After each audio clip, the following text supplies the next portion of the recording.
Looking at here is our basement foundation walls, and the folks wanted to make sure that this isn't a problem. If you see here, well, my flashlight's not helping you, we do have this crack right through here, and what it really isn't a crack, this is what we call a cold pour. And what has happened is that when they was pouring this foundation, you can see it kind of goes right into this corner.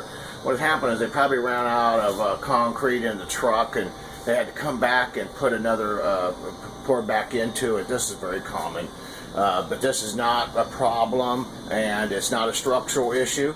This is an older home, and there is absolutely no signs of any kind of leakage whatsoever. So don't worry about this. If you see this, this is what we call usually concrete does not will not adhere to each other, but this was not poured that late. So we don't have any cracks or anything. We just got a pour, and then a little bit later another pour.